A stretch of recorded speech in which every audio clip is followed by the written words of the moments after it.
Good afternoon. My name is Juliane Camfield. I'm the director of Deutsches Haus at New York University, NYU. Welcome to our panel, German Foreign Policy Priorities in an Election Year and Beyond. We're absolutely delighted that you are joining the American Council on Germany, NYU's Center for European and Mediterranean Studies, and Deutsches Haus at NYU for our moderated conversation with Bundestag members Metin Hakverdi from the SPD, who serves on the Bundestag's Committee on European Union Affairs and on the Finance Committee. Gyde Jensen from the FDP, who is the chairperson of the Bundestag Committee on Human Rights and Humanitarian Aid.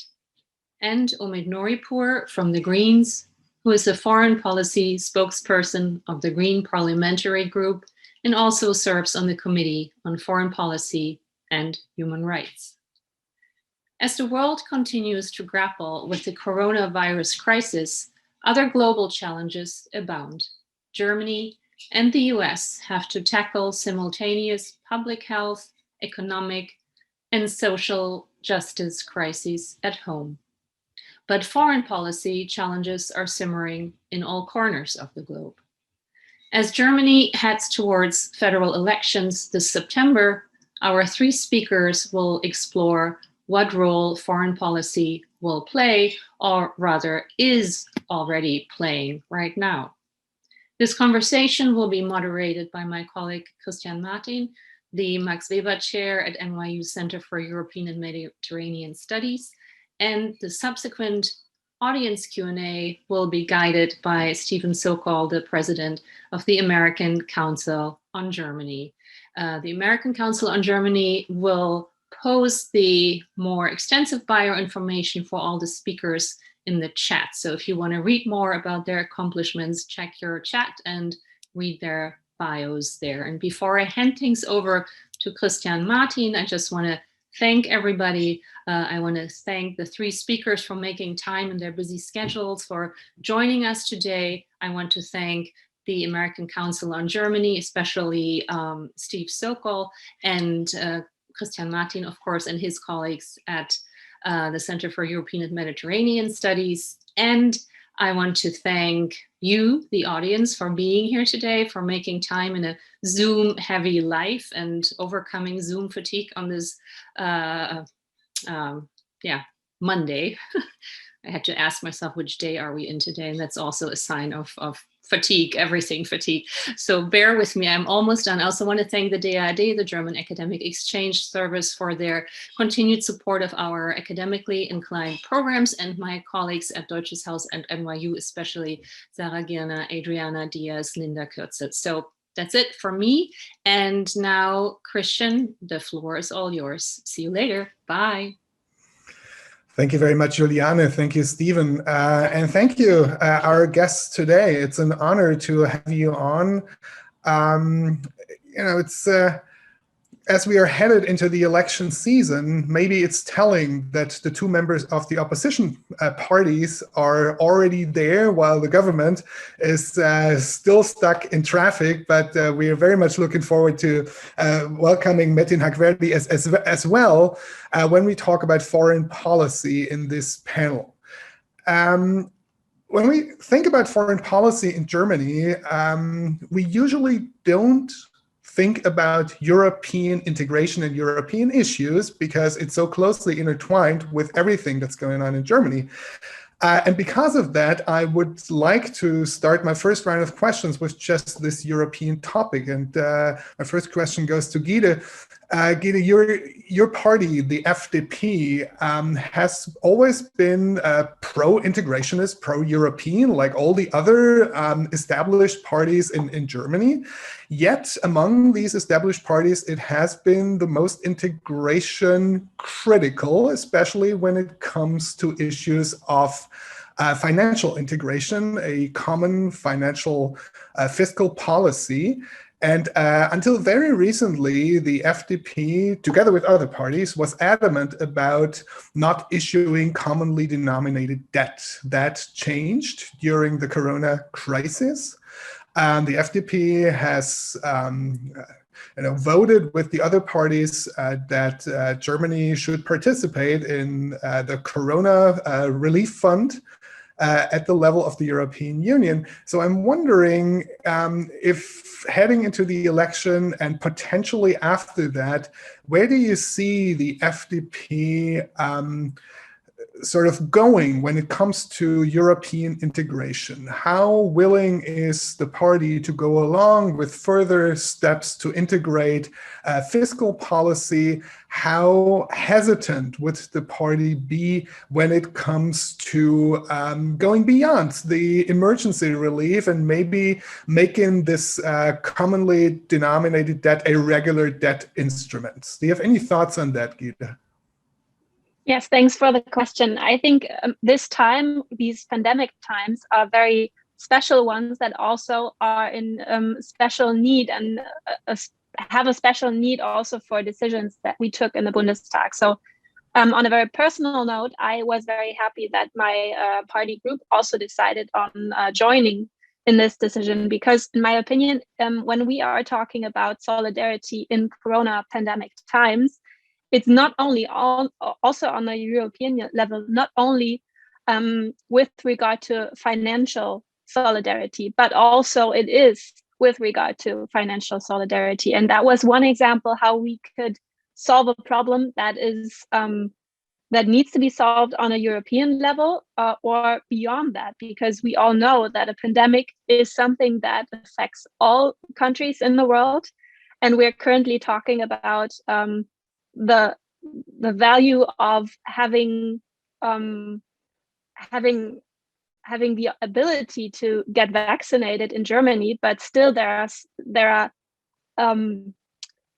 let's say many countries that are not in this position of demanding vaccination so far. And I think this decision that we took in the Bundestag just a few weeks ago was one example how we could also in the future see European integration. I think my party remains very critical when it comes to common financial debts, also with regard to generations that are ahead of trying to make politics their means. But still, we were in this position to have a solidarity move on the European level. And still we will have debates on further instruments in the German Bundestag, also when it comes to the next legislative term. So I thought it was the right decision to make. And I think that everybody in my group, in my party group at the moment, is standing behind this decision that was also directed namely, so you can actually tell who voted for and who voted against the decision.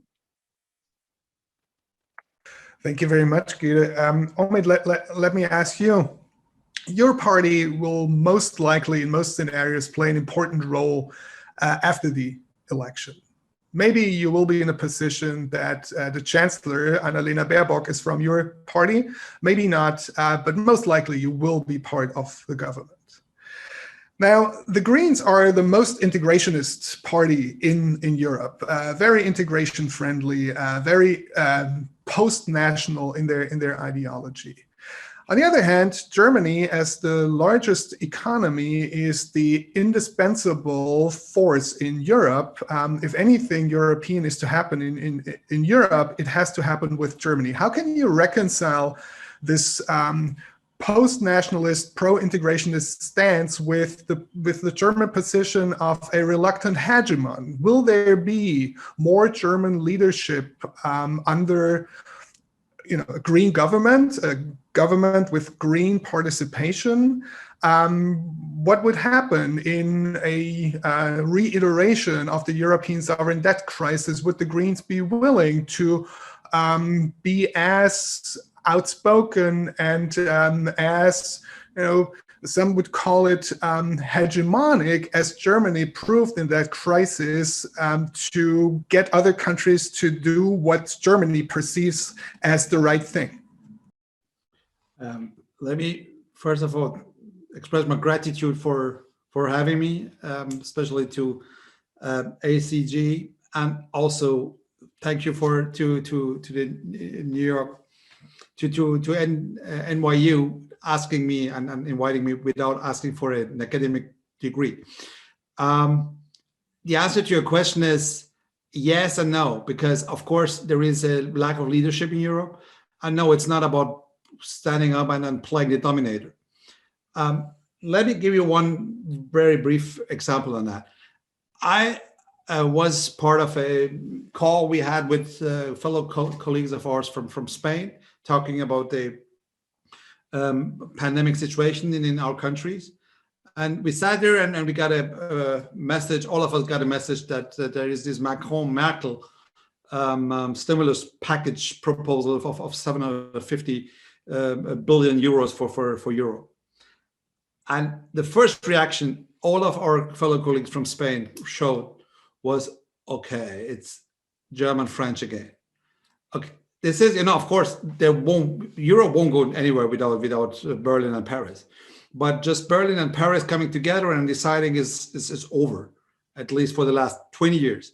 So the question of leadership, of course, is a question of being able and willing to leave no one behind and include all of the countries. We have a couple of dividing issues in Europe. This is a question of migration, the question of energy, the question of the finances, the question of concern of member countries of European Union when it comes to Russia. And yeah, all of these gaps are crossing in the Chancellery in Berlin. I agree. But we have to address it. And we know that all of these challenges we have to tackle just are not about the European Union alone.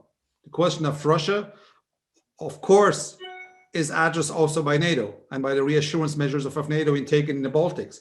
Without these reassurance measures, it would be super difficult to discuss and negotiate any single issue with the Baltic countries and then with Poland. So it's about geometry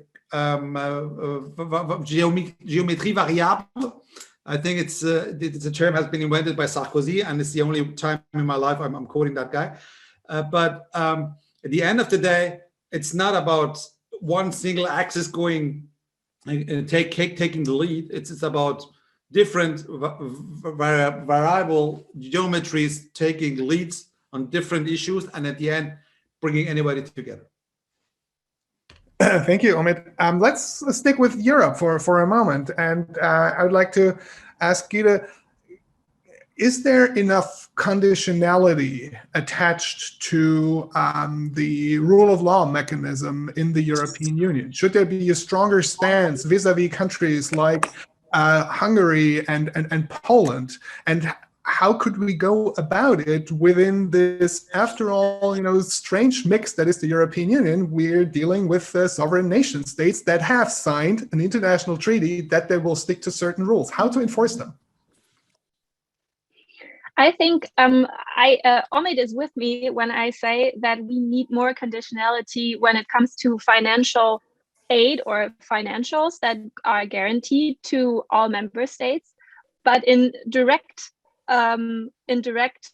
comparison or linkage to the rule of law, very basic, if I may say, very basic values of democracy and the promise of human rights. And if we see Hungary or Poland, as you said, we see that countries have been blocking these conditionality for many years, for many months, and still now the European Union kind of lost the bet by saying or by granting Poland and Hungary certain, let's say, steps where they can just lean and wiggle around the concept of the rule of law, and by avoiding certain very strict but values that are true for every European country. So I would say we need a direct linkage and condition on granting financials to these countries,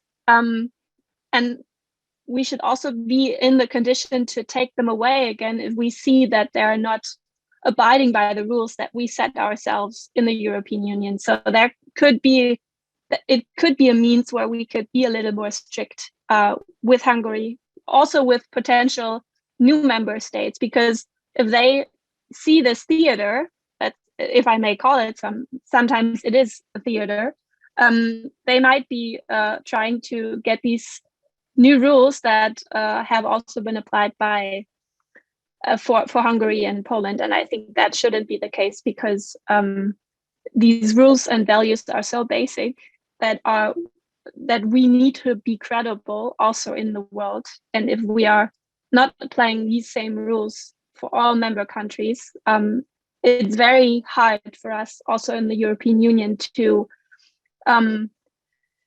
ask for these values with regard to other countries such as China or other countries. China always comes to my mind when we're talking about credibility and the rule of law and human rights. Thank you. Welcome, Metin Hakverdi from the SPD. It's great to have you here. We were just talking about Europe, European integration, the future of European integration. Now, your party is in a position that they, it's both the foreign minister and the state minister for Europe are from the SPD. So naturally, I would like to hear from you. Where do you see the future of European integration with respect to further steps in fiscal integration, but also the rule of law that we just talked about? Where do you see European integration going? Also with threats like Frexit maybe looming, or even, we now have a party in Germany that calls for a Dexit, the withdrawal of Germany from the European Union. Well, hi, Christian. Hi, everybody. I have to apologize for being late. It's Monday of session week, and I came in from Hamburg to Berlin. I just came into my Berlin office, and things didn't work out as I wanted it to be. So I apologize. Sorry for that.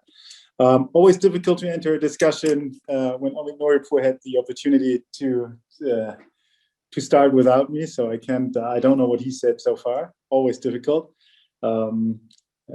Is that a Prussian eagle there with you, Omid? I just said that I it's can't usual really that recognize the government that is struggling in the traffic jam.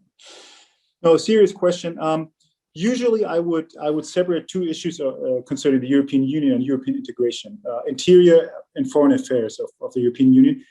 That is just, in theory, that's not the best to separate the two, because they interconnect. But just to make my point clear, and you asked, I'm thankful that you asked for fiscal policies and not only foreign policy issues. So fiscal. I was really, I would say, not too optimistic just a year ago how things would go. If you look at you forgot to mention Olaf Scholz as the finance minister of this coalition, who basically, technically speaking, Europe-wise, is responsible for the biggest progress we had so far, together with France, in the question of fiscal integration of the European Union. And it's very difficult for an outside audience to explain how important this step is, and how much resistance there was in the past decades or even longer on the conservative side to just take a minimum steps of this one. So we had some progress, but it didn't look like that we would really solve the problem of a fiscal union for also economic integration, and just not one currency we have. So the old problem. So what happened now in the last months is really, I would say, at least refreshing, if not in a historic moment. Because of the pandemic, there was a movement, not on the social democratic side, but with our conservative friends and for our liberal friends in the German Bundestag, who agreed on a project that is a super hardcore big step in the direction of a fiscal union and fiscal integration within the European Union. Of course, there is no consensus on this one because most of the CDU, CSU, and most of the liberals would argue, no, this is just for this one single moment in time of the pandemic, and we don't want it to be an institutionalized way into a fiscal union.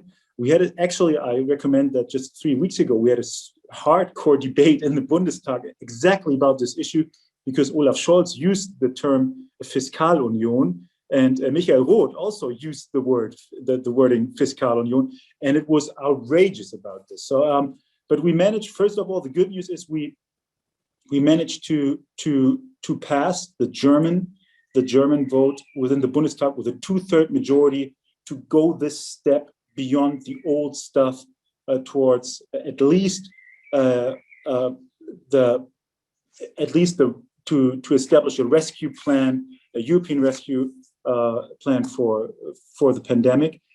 But I'm pretty convinced if this is not going to end up in a big failure and catastrophe, this will be the role model for the future big challenges that are out there. Look at the transformation process climate-wise. Will it be enough to spend 750 billion euros? I don't think so. If you look at the steel industry in Europe, if you look at the transport system in all European countries, this is just the first step. I'm not sure how the liberals and how the conservatives will frame this, how they will name it, but I think there is no way back. And it's not just an academic point. It is necessary because the world around us is changing. China is real, Russia is real, climate change is real, migration is real. It is not a sustainable approach towards Europe to basically tell the old story of a just competition within the union between countries that will deal with the challenges of the future. So yes, we are just at the beginning, but we are a very, very important step further than we were decades ago. And you know what? That's the old story about Europe. Nothing works until the crisis hits, and then we manage to do so. So I'm pretty optimistic on this one. Thank you very much, Metin. Slightly shifting focus and looking at the world beyond Europe, with Germany as a country that has to make decisions. Omid, I would like to ask you, your party is known for very strong moral attitudes when it comes to policies, the certain convictions that are at the very foundation of the party. Taking responsibility in the world has been something that, for example, Joschka Fischer led the party to assume with the intervention, the participation of German troops in the NATO intervention in Kosovo. Yet there is also an at least equally strong tradition in your party that is pacifist, that is very much opposed to sending troops anywhere. There is a long history until fairly recently of abandoning armed forces altogether. How can you reconcile these two strands in your party, and might we see, if it comes to that, a more strongly morally grounded foreign policy coming from Germany? What is your expectation with respect to a possible participation of your party in the future federal government? Let me start with the anecdote that the last 5 votings we had in our party conferences on responsibility to protect always has been, I don't know, 850 to 0 of A. So this party has changed massively, and to be honest, it's good that we changed, and not only on this issue. Just giving you another example, in 1983, when the German Greens entered the German Bundestag the first time, they gave some kind of rules for themselves, which been voted. And one of the most famous ones is we won't use computers because of data protection.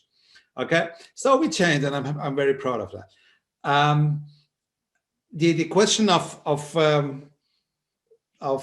hard power is an important one, but we definitely know that first there are very good reasons why Germany has always been reluctant when it comes to military power. That does not mean that we just shy away, but we know that military power always just can create windows of opportunity, windows of time to resolve problems, but never ever resolving a problem. So this is why, for example, what we are asking for, and this is not only us, same with the liberals, for example, we are asking for much more staffers in the foreign service of this country. Since 1990, the German Foreign Ministry has lost 1,000 people, and this is bad. And when you go to Baghdad, for example, the political staff, the political team of the German embassy, there are 2.5 persons. And we know that this is a core country for fighting jihadism, for example. So no, we do not shy away from military use of military power, but we are reluctant. And of course, we know that there are moments when ISIL is trying to overrun, after Mosul tried to overrun Erbil or even Baghdad, you first have to stop them. We know that, as I just mentioned before, we know that the reassurance measures in the Baltics are highly important for European unity. We know that people in Ukraine are fighting our fight when they contain the Russian aggressions there. And we know that at the end of the day, we're gonna need, just when it comes to Russia, for example, there won't be peace in Europe without Russia. And we need dialogue, but we have dialogue all the time with Russia. There is a lack of will in the Kremlin. So the question is not stopping dialogue, nor it's about trying to resolve the problem with Russia in military way, because it's impossible, but to contain and to freeze the situation and wait for windows of opportunity, which maybe are not visible now, but it could come. Thank you. Gyde, you lead the Bundestag Committee on Human Rights. So let me ask you, what are the most, that's an easy one, what are the most pressing human rights issues of our time, and what could Germany do about them to address it? Tell us. Easy. Yeah, very easy. Well, if we take into account the last almost 4 years, so this legislative term, the list of countries that are decreasing on democratic values is growing, and the list vice versa. So the countries that are trying to make a point by saying a crisis cannot be addressed in the right way by a democracy, this list is growing. So I think one of the most pressing issues also in the Human Rights Committee is, what can we do about countries that are struggling with democratic and rule of law and human rights issues being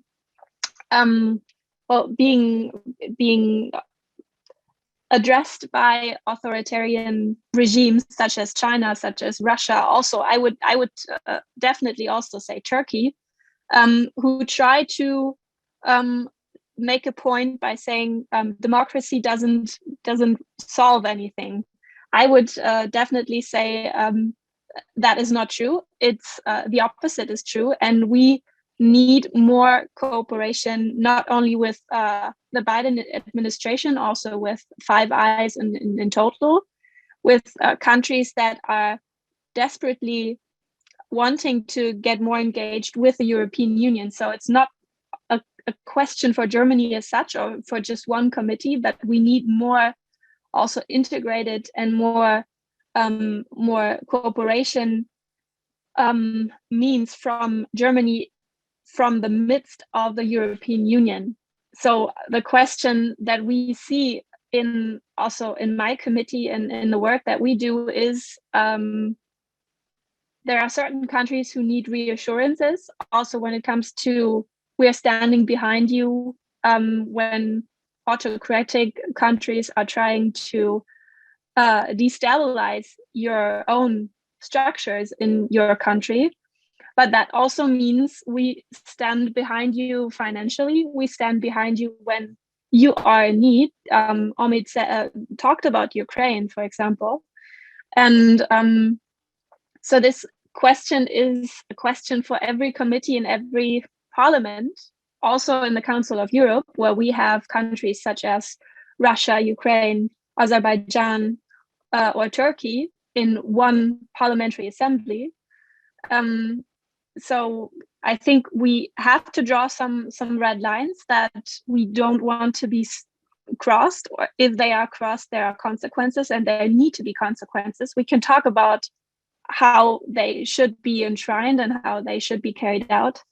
But I expect from the following German government that they are engaging with their partners very soon after the elections on discussing how are we drawing these red lines. And maybe as a last point, I think China is making a point, or trying to make a point, that a dictatorship or an authoritarian regime is able to produce economic growth, even though society is not free. And I think we should try to counter this argument by saying free societies lead to a very sustainable economic growth. And I think those two things go hand in hand. And China is so far very successful. And I hate saying this, but I think we need new answers to these new phenomena that we haven't noticed before in that variety and sense. Thank you. Metin, Gyde just said the European Union has to be prepared to extend the hand to those countries that wish to more closely cooperate with the Union. And yet it's an open secret that there's currently no path for the membership of countries like Ukraine, like Georgia, like Moldova, because Russia would not like this, to say the very least. And we had a war in 2008 in Georgia where Russia made it very clear that they do not want to see any closer relationships, and let alone what happened in Ukraine thereafter. So this is one side. And on the other side, we've heard a lot about strategic autonomy of Europe, of the European Union over the last few years. How can we establish such strategic autonomy if the European Union is not even in a position to engage with those countries that seek closer ties to the European Union for fear of a Russian reaction? Well, Christian, you managed to put three super big issues in one question. How on earth? So is this a question about Russia or the European Union? I hold the seat of Helmut Schmidt in the south of Hamburg. And when I was elected in 2013, the first thing I did was to have my own little meeting with him, just the two of us, having the privilege, because I'm now one of the group who gets the time. Was a historic meeting. This was the last time I spoke to him personally before he died. So my question was, what is the big foreign policy challenge for us as Germany, not Europe, Germany? And this was at the end of 2014, so things were going on already. And by the way, Christian, thank you for mentioning 2008 and the Georgian War. For all those people out there who are trying to tell a story that started in 2014, it is not. It is not. And we know in this group probably, but I'm not too sure that everybody else knows what has been going on for a long time now. And he said basically the super big challenge is, put it real simple. He did it more differentiated. Is the north of Africa as our neighbors, and then move a little further northeast. He left out Russia for the only reason to tell me that this is something we cannot deal alone with. So that's your answer right there. So yes, I want a autonomous. I want a potential Europe that can cope with their values and interests both. And there might be situations where the differentiation between interests and values might not be relevant, and somewhere it's super relevant. But I want them. So that we have to talk about security. We have to talk about military potential. We have to talk about the European integration to have a to be able not only to have the capabilities, but also to act with them. And we need something like I wouldn't call it geopolitics, but geoeconomics, but some sort of economic related foreign policy as well. And basically, the European Union has been doing this for years now, so there's not too much new on this one. And we all have to coordinate that within the union, which is super difficult, as you all see. The challenge with Russia is, I want the people of, maybe I'm the wrong guy to ask, because this is, in our society, this is one of the big issues that has been debated and will be debated for a longer time. Not only, by the way, not only in middle left parties like the Greens and the Social Democrats, also in the conservative camp, because it's super difficult. We want the people of the Ukraine to be able to decide of their own destiny, their own future. And it will be not only treason to them, but also to our own values to neglect that ever. On the other hand, we know that there are, as you said, Russia doesn't want it. That's a very simple term on it, that we have to act around or with this attitude of Russia. So how that turns out, do we have to, I make it really concrete. Today, it would be probably wrong to say, on a German point of view, our foreign goal should be that Ukraine will be a full member of NATO in some time. I think if it's even more wrong to say it could never ever be a member of NATO, no matter what they want. So within those two positions, we have this room for maneuvering where we constantly have to be value-based in our support for all democratic movements in the Ukraine, of course, and we always have to tell the truth about what's going on between Russia and Ukraine. When you look at the Social Democratic Party platform, the election platform we will be passing, if you look at it, it is, my American friends would probably say, why are you writing so much about dialogue with Beijing and Moscow in there? So that doesn't really fit. That's typical social democratic talking. If you look at it really closely, it is for the first time, there is not once the word dialogue without the wording pair of interests at the same time, and values, both interests and values. And I think that's a debate that's not only happening in the social democratic camp, but also in the Green camp, also in the conservative camp. And we have to be developing ourselves out of this old post-Cold War, ignoring what's going on around Europe, because it is happening. If we don't want it, it will still happen. So Russia, as I said before, Russia said the China issue is even strategically even bigger than that. But Russia is obviously closer to us than the United States, the distance to the United States, so that might be a little different. But the problem itself will be the same for the next years to come, the challenge between values and interests. And I think our priorities should be always never to be silent, never ever to be silent, never ever to be silent, and have the priority, as a German, I would say, an integration of the European Union, and as a Westerner, for the Western camp. And the Western camp is not, this is my last point, sorry for answering so long. The Western camp is for me not a geographical term. So what about South Korea? What about Japan? There must be a global approach on a value-based system that can also defend interests at the same time. That would also help Ukraine. I'm convinced of that. I think a good Western, open, value-based relationship to countries of Eastern Asia would also help countries like, it could be in the future in Southern America, it could be anywhere in the world. So let's do what we can do now more easily before sending troops to East Ukraine. At some point, hopefully, we are not getting into that position to do so. And very, very last point, North Africa.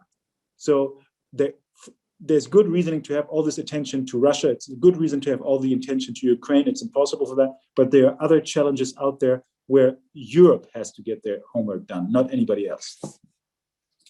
Thank you very much. Even if we don't want it to happen, it will still happen. That's maybe a takeaway point. With that, I will hand things off to Stephen, who will be moderating the Q&A and also has a few questions himself. Thank you. Thank you, Christian. Thank you for this wonderful conversation so far. I guess I'd like to pick up where Metin left off. Each of the three of you has talked a little bit about interests and values. That's obviously been a thread that has been woven into the conversation so far. Metin brought up the party platform of the SPD.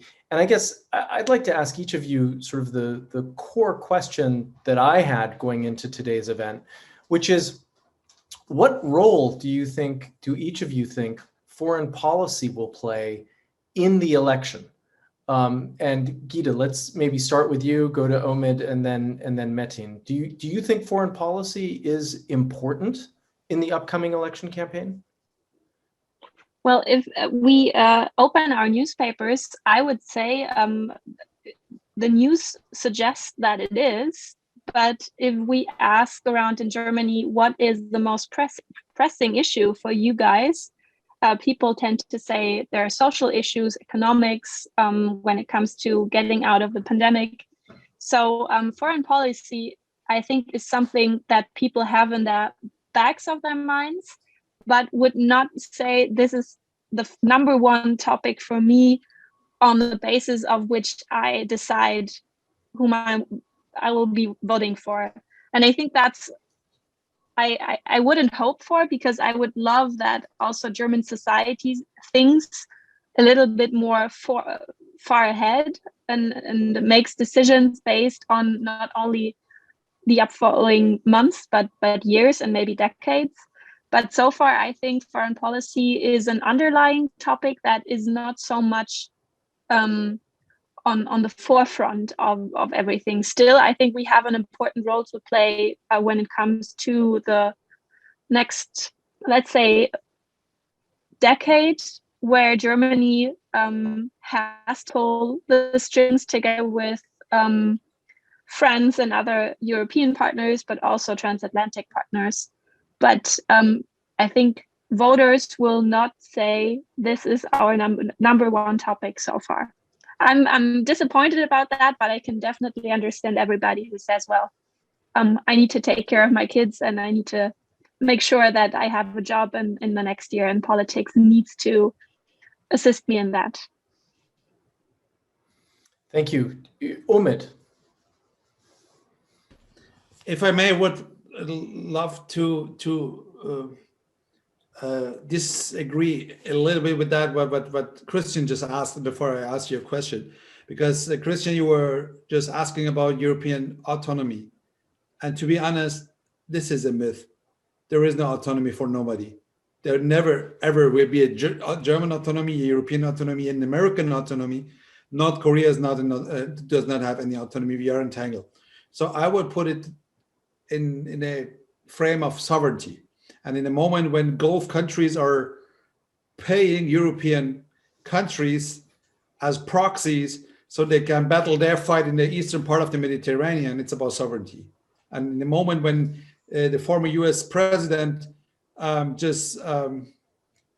tries to hit hard our companies because of deals he does not like with definitely different countries, which is our sovereignty to deal however we want. It's about sovereignty. It's not about autonomy. Will foreign policy be part of the election campaign?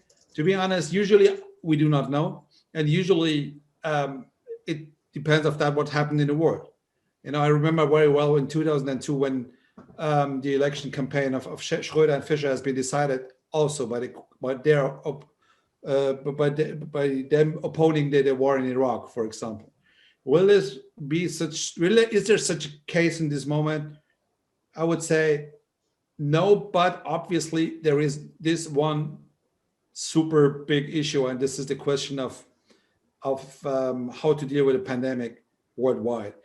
And this is not only about European recovery and the recovery, transnational recovery for our economies.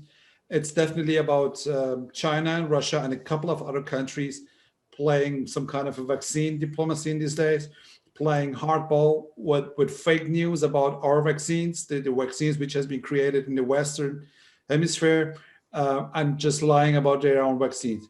And a lot of things like that happen. We saw that in the beginning of the pandemic. It was the mask diplomacy of Chinese and Russians in countries like Serbia or Italy. Some of these countries after that had been cured of that, especially Latin Americans, for example, or Italy.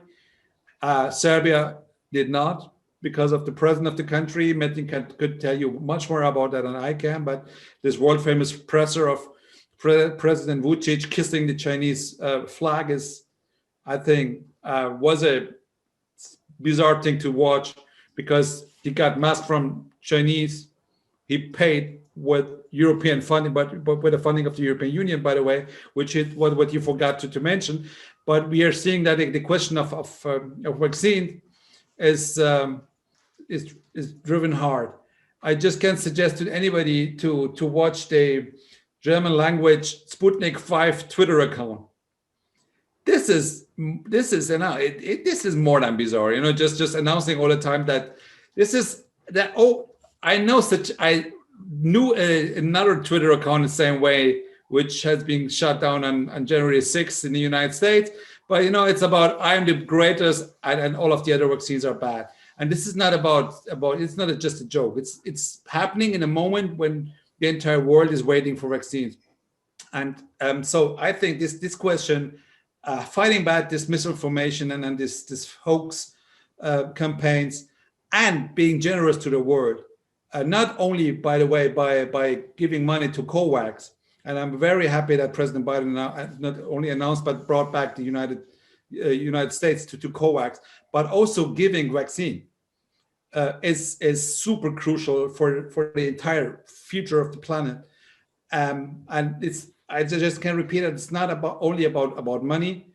Giving money to Argentine so they can buy Sputnik, and Sputnik is shown in the news media, in the news and the media in Argentina, means that the Russians has won the propaganda show. Their propaganda show has won. We shouldn't play propaganda, but we should help. And this is what is, I think, the most important issue of the next years, and it's decided now. And I think it's going to be a huge campaign issue in Germany also. Thank you, Omid. Metin, maybe your 2 cents on what role foreign policy plays or will play in the election.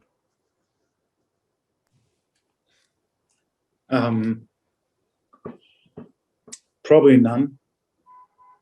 Probably compared to what? Come on, we have 100% attention time for a regular voter. So at this time, we have 95% is on COVID. The health issue on COVID will be replaced by the economic issue of COVID afterwards or during that time. The climate issue will be super big, because obviously the polling is the Greens have a super hardcore selling point on that one in the election cycle. I don't see that foreign policy will be a big issue. And I think at the same time, just for my American friends, I just saw in the chat the question on the Western Balkans.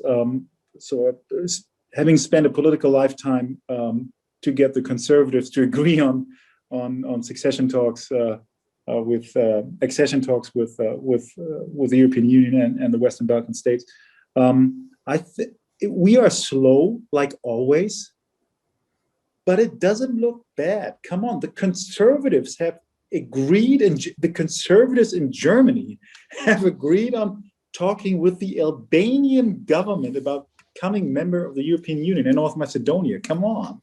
This is a revolution on the everybody who knows the German politics a little bit knows what super big step that is after the Eastern enlargement process of the European Union back in the day. So the second one is it could be with the Green Party. I'm interested what Omid is saying to my point, because as Christian just asked when I came into the discussion about having a value-based foreign policy platform, the Greens, they will have to make they will have to change on that one to become, especially if Annalena wants to become chancellor, to have I would say, at least a more pragmatic point of view on that one, that it will end up in a realistic foreign policy. The Social Democrats on the other side have to change as well. Dialogue will not be the only element of foreign policy with China and Russia. And the conservatives also have to move themselves forward, because they cannot ignore, they cannot make economic standards to a instrument of foreign policy concerning integration of the European Union. So we are still historically seen, we are still in this post-Cold War, post-89 process with all the problems we have at that point. And you will see movements and developments with all the parties in Germany with that. But I don't see any outcome at the end of this process where the transatlantic relationship, and transatlantic as Germany-US relationship, but also European-US relationship and other Western countries by values will be at stake, or will be just the opposite. It will be again for this changing world, the anchor, the center of German policy. No matter who's going to win the election, no matter who's going to be in the chancellery, I'm pretty convinced of that one. Well, Metin, I'm very pleased that you've come back to the transatlantic relationship, because that is exactly where I wanted to go to next. We've gotten a couple of questions in the chat. I personally find it interesting that the conversation has gone on for almost an hour, and we've not really taken on the German-American or the European-US relationship as part of the conversation. I think Gyde earlier in the discussion correctly pointed out that there needs to be more cooperation within Europe, but also across the Atlantic. Metin, you talked about global challenges and that we need to address them together. And I thought it was interesting that Gyde mentioned in the chat that if perhaps issues like climate change and migration, which play a role on the domestic level and in domestic politics, were put in a wider framework. These are obviously global issues, obviously international issues, and one where there needs to be transatlantic cooperation and European cooperation. But let's hone in for just a couple minutes on the German-American relationship. Obviously, with President Biden coming into office, there's been a change in tone and tenor. But there are still expectations that Washington has of Berlin, of Brussels, and there are some thorny issues that need to be addressed. Some of our viewers are curious what you think the future of transatlantic cooperation holds in the run-up to September, but also after the September election. Gyde, I know that you are short on time, so let me let you go first, and then we'll come to the others. Sure, thank you. Well, I would definitely say that one thorny issue will also be after September, after our elections, will be Nord Stream 2 as one very concrete measure. And saying one other thing that I noticed with regard to the end of the German presidency in the European chairmanship, I think we should have talked with the getting into office Biden administration when it comes to the comprehensive agreement on investment between the EU and China. I think that would have been a very important symbol also to our transatlantic relationship and friendship. If Europe, if Brussels, but especially Berlin would have talked to the Biden administration that they were going through with announcing that there has been an agreement, even though the agreement as such has not been passed so far. And I'm not expecting it to happen anytime soon. But these kind of proactive engagements, even in the transition phase, I think they would have been very important also when we now talk about we need cooperation.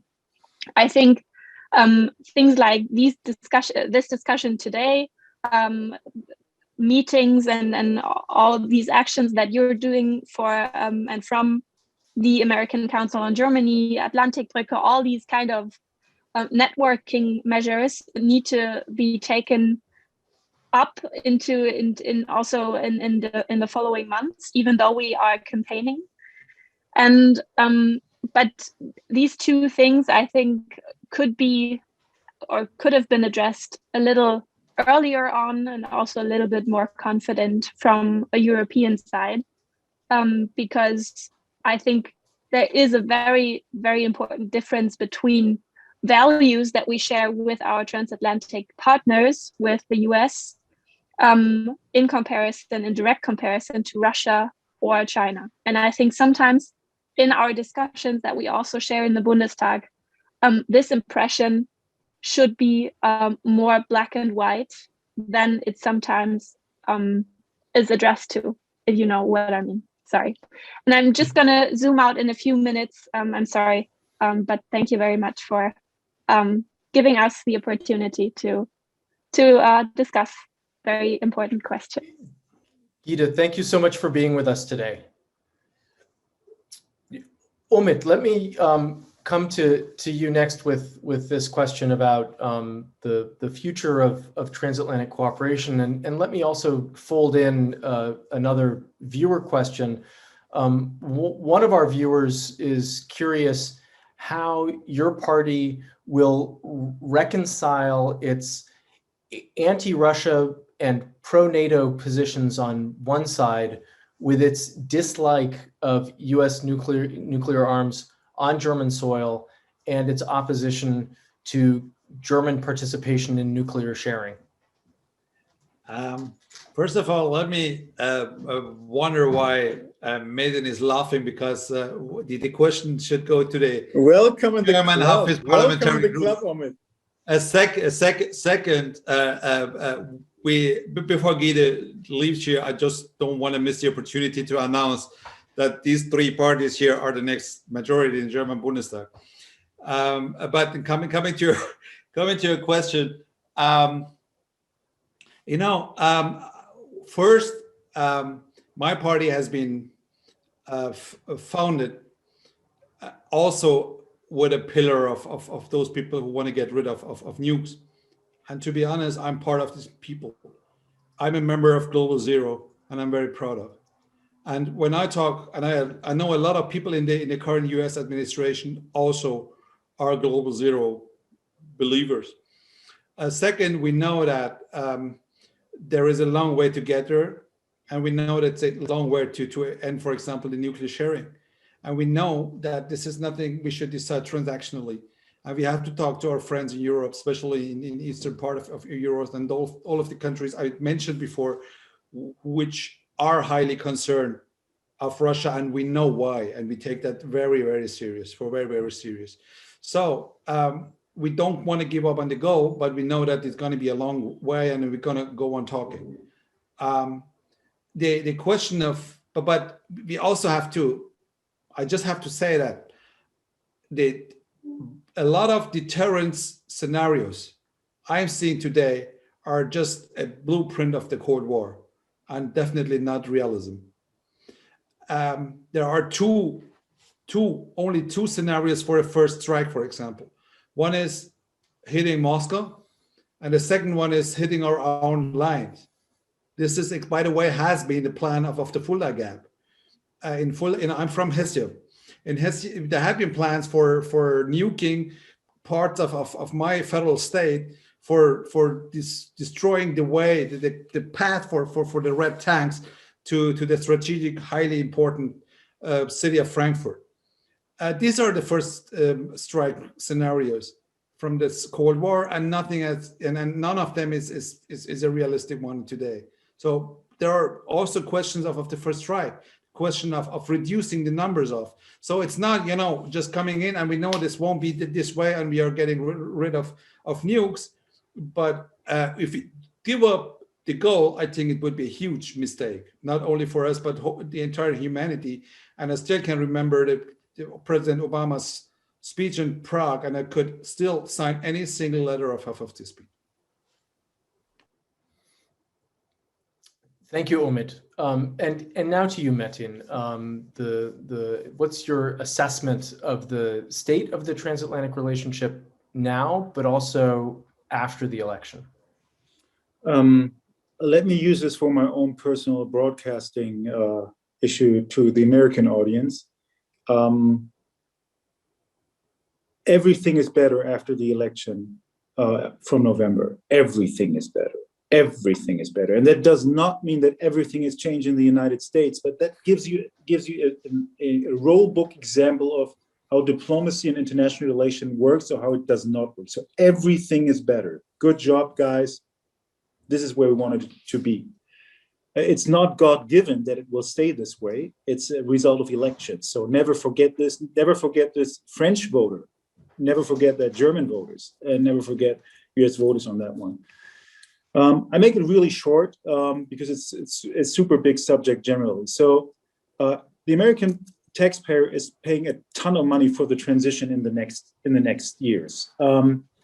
So if the goal is to protect the world from climate change, let's get into talks about that we are taxing carbon dioxide emissions as some sort that it doesn't messes up our trade relationship. Let's talk about protection of those investments against cheaper imports. Doesn't have to be a border tax system, but could be a border tax system between the European Union and Germany. I think it will I could argue as also with a conservative Republican member of Congress, then it's in his interest and to defend American workers' rights and American investments on that one. So let's try to create successes on this one really, really fast. China, I don't know. China is, because the US debate is so much further than the European and the German debate, then I'm realistic enough, probably when the pandemic is over, we have to start a super intense traveling program for members of parliament like me and Omid, for members of Congress. We have to catch up a lot of talking on this one. The difference is so big. And I see a little danger on this one, that with all the domestic quarrels within Congress at this point on domestic issues, this might be the common ground to be really, really hardcore on China, where some European countries just don't follow maybe. So I see that danger. When Mrs. Merkel is not in the chancellery anymore, basically, I'm telling this, there's no conservative who can disagree on this one in the round, so I can say this. Probably the most moderate China diplomat will leave the stage in Europe, probably with the election, and it will be different. And I think that some of our American friends think it will be a lot better in their approach they have already been pleading for the last months or years. Don't overestimate the potential of German foreign policy on this one, even if Mrs. Merkel is gone. Just this small question of military naval warship, a small military naval warship of the German army in the South China Sea, looks like an impossible thing to do at this point. And it would be very difficult for a Chancellor Olaf Scholz or a Chancellor Annalena Baerbock to do so. We have to catch up on that on both sides of the Atlantic, but at least we can have the strategic goal to do so, and not to separate us, but to come in this together. China is happening. The China issue is real. It will not go away before the election or after the election. And guess what? Just by size, even the election afterwards, China is still there. But there has to be a lot of catching up on the European and German side. Germany is moving faster than in the past, but we are still not up to par on this issue. You have to be realistic on this one. Please be patient with us. We are moving in the right direction, but we need a little time on this one. May I? Yeah, Omid, go ahead, please.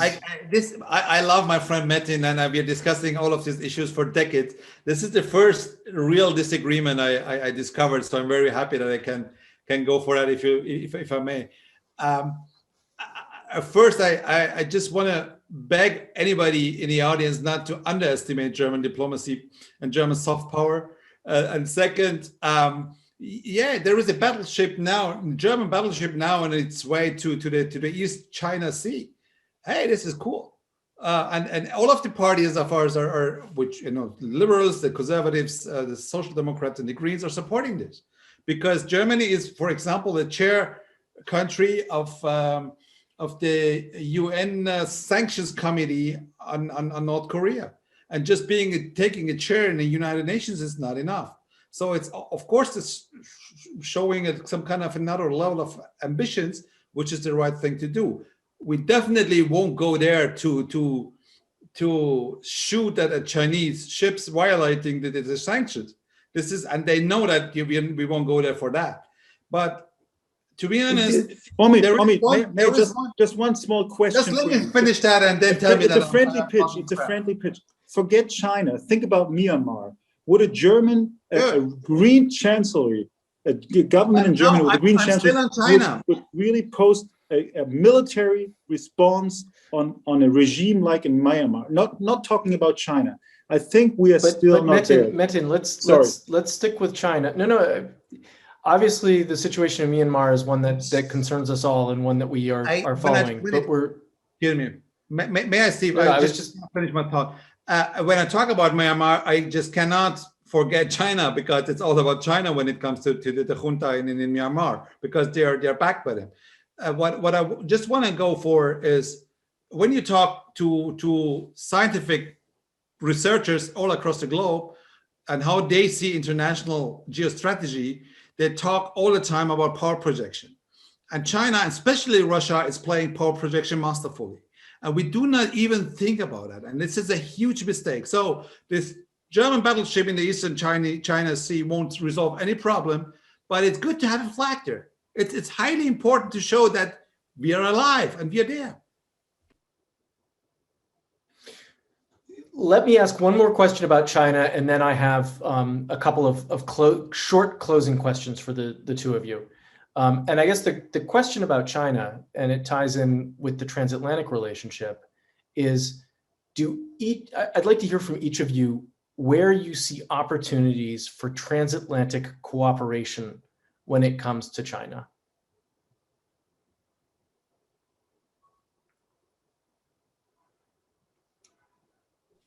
Do you want to start, Omid, or do you want to have the strategic advantage of being last? If this government will end up, as Omid announced just a few minutes ago, this will be a challenge for this government. It will be a challenge on those two parts of values and interests. And this is not because the Greens have expanded so fast and becoming so big. It is not only because the Social Democrats have a comparable problem. It is a challenge of the German society. So we are moving in the right direction. I said this before, but this will be an issue for all those questions you asked, Steve, for all those issues. So I'm super practical on this one. So start with cooperation where we don't have to change the nature and culture of the people of Europe. So let's make easy progress where easy progress is possible. And that will be definitely on all those investments in the transition to a green economy, to have this climate change issue transition into industry, into trade, into traffic. We haven't been up. I see. My estimate is that the current U.S. administration is using climate policy as a foreign policy issue. So let's take their hand. This is nothing where we have to send German soldiers around the world, where we have really big problems. And this is where we can deal out immediately if it's combined with an international investment treaty that protects values also. I think there's room for maneuvering that is much more bigger than sending artillery into eastern Ukraine, to put it in a direct context of this one. And the whole trade issue, if it's not just a recount of TTIP, I think there is, especially because China will be keeping moving in the future, things will be easier for us to make progress on that one. Just one small point, because I haven't mentioned here, and hopefully we have American audience. I traveled. I'm reporting on China and the United States in the European Committee, not in the Foreign Policy Committee. So I traveled Eastern Africa 2.5 years ago to look for Chinese investments in Ethiopia, Tanzania, and Eastern Africa generally. So guys, seriously, we don't have to send an aircraft carrier fleet or anything. This is much easier than this. To have a common approach, but a shared approach on the European Union and the United States of America, on not the whole continent of Africa, but in certain areas that are obviously disputed by a foreign economic policy of China, to have really easy successes on the ground. The Ethiopian government and the people, the regular folks in the street, they just love to be dependent on somebody else than the Chinese government, seriously. But nobody's out there. Nobody's out there. We are offering them Western goods for too higher prices, and then obviously they run into the Chinese hands. So there is something where it's easy to have a progress. Europe has a deeper interest in this one because it's connected to the migration issue. But this is where we can have really fast success on the ground. And the big issues, I repeat myself, on China, we have to keep talking about this one because there is a long way to catch up in entire Europe. I'm realistic on this one. If anybody promised you something different than what I just said, don't believe it. We will not be able to deliver on this one for the next, I would say, few years maybe. This issue is too big for us at this point, but we have to catch up. Thank you, Metin. Any thoughts from you, Omid, on where the US and Europe can work together when it comes to China? I think the most important issue is the mindset of the systemic rivalry. And decoupling is no option for nobody. As I just mentioned, the autonomy is no option, so decoupling is not an option. And when it comes, for example, to the biggest challenge of all, which is the climate crisis, of course we have to team up with the Chinese also. But when it comes to the systemic rivalry, obviously the Chinese, and not only the Chinese, are trying to tell to the world that democracies are failing, and we do not deliver, and look at a pandemic and all of the other things happening in the world, which are not fixable by democracies. And we have to team up to show that this is definitely wrong. And I tell that as a person who grew up in a country which was not a democracy. I grew up in Iran in the 80s. There's no option than defending our democracies. And this is where we have to come together. And I fully agree with what Gyde said. It's not about European Union and US alone. It's also, of course, about Canada and Australia, New Zealand, South Korea, Japan, and all of the other democracies in the world coming together and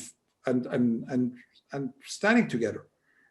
And I shouldn't, by the way, and I love to say that, I shouldn't miss to mention Taiwan also, which is not a country recognized by ours, but of course is a country and a democracy, and is a highly valuable member of the international community. Yes, absolutely. Thank you both. This has been a great discussion. We've covered a lot of ground. Obviously, we've touched on a lot of topics that we could spend a lot more time on. So I hope we can call again on you both in the coming months, and on Gyde, to continue the conversation. But before I let you go, I have 3 questions in a lightning round, since of course everybody is very curious about the German election, and I hope you brought your crystal balls. The first question is, who will win the election? Omid. The German voters, I hope. Okay. Metin. There will be something different going on this time, because the usual very conservative structure of voting habits might be changing this year. And obviously, I hope it's going to be Olaf Scholz, but I also hope it's going to be with the Greens. it would be a good change. Just the three parties Omid mentioned today would be also my favorite in this one. So you've now also answered my third question, but first, let me ask the second question, which is, how long will coalition negotiations take?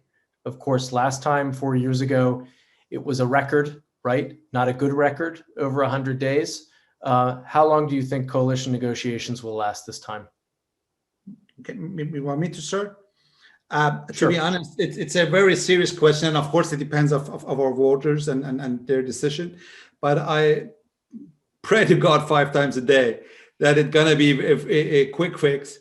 The reason for that is the much more exciting elections are coming up in May 22 in France. And it would be a very bad idea for Europe not, having 2 pending countries. 2 of the biggest countries of the continent pending in insecurities in that time. So very, very, very well. I very hope that we're gonna have a voting for the next chancellor in December. It depends on the situation on the ground. If the pandemic is over. And everything will be fine like always, it could take a long time. If there is some sort of crisis, economic crisis after the pandemic or other crisis, that might put the pressure from outside to a quick fix. My estimate is, economic-wise, we will be not on the downside, but it will be challenging, and that might be a pressure point to get into gear faster than most observers would guess today. Well, thank you both. And of course, you've both answered my last question, which was, what will the governing coalition look like? Omid said it earlier, Metin, you just touched on it. A coalition of the 3 parties that were represented on today's panel. That is the wish that I take away from you both. Or maybe not the wish, but maybe a likelihood. We will see. It all remains to be seen, and certainly at the American Council on Germany, we will be following these political developments closely. But Omid, Metin, and of course Gyde, I want to thank all of you for participating in today's discussion. I thought it was a fabulous discussion, and as I said, you covered a lot of topics. We look forward to drilling down with each of you on some of those topics at future events. I'd like to thank Christian Martin for leading the first part of the conversation.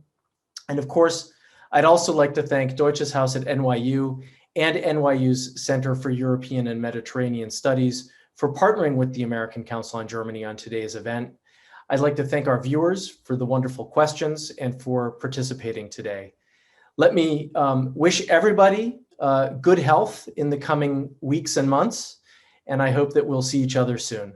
Thank you for joining us today.